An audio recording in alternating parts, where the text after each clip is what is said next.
guys, in this video we're going to make an experiment about a Zener diode as a voltage source with variable voltage. So to have a successful experiment, first we have to make our circuit. So sa makikita nyo is gumamit tayo dito ng resistor and inilagay natin ito sa ating circuit. Next is the jumper wires. By attaching a jumper wire sa ating circuit, it can be short-circuited and shortcut sa ating electric circuit.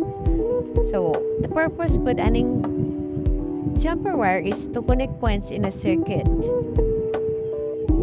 Next is ang ating bida dito sa ating video na to, which is ang ating Zener diode. So, dapat our Zener diode will be in reverse bias. So, Zener diode, it allows the current to flow when reverse voltage reaches or exceeds its Zener voltage, at which point it maintains a constant voltage across its terminal. Next naman nating ilagay dito sa ating circuit is our potentiometer. And then after is maglagay ulit tayo ng jumper wire na nakakonect din siya sa ating potentiometer. And then maglagay ulit tayo ng resistor.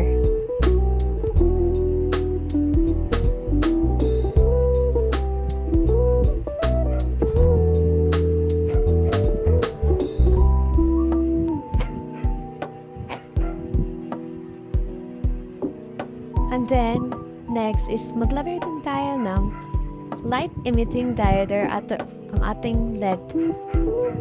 Then another jumper wire ulit, connect sa ating LED and then sa ating Zener diode.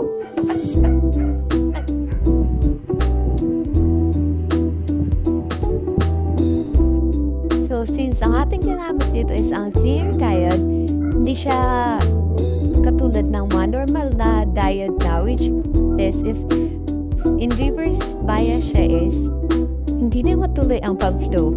So with the use of our transformer, pwede na siya mapasiga. So our transformer contains of 12 volts. Then kaning red at yung connector, which is muna siya positive, ang kaning white muna siya negative. So as you can see is misiga din siya. So, ang next naman natin gawin is atong ikuan siya sa tester if bilang yung voltage. So as you can see is nag-maintain lang siya of 4 volts.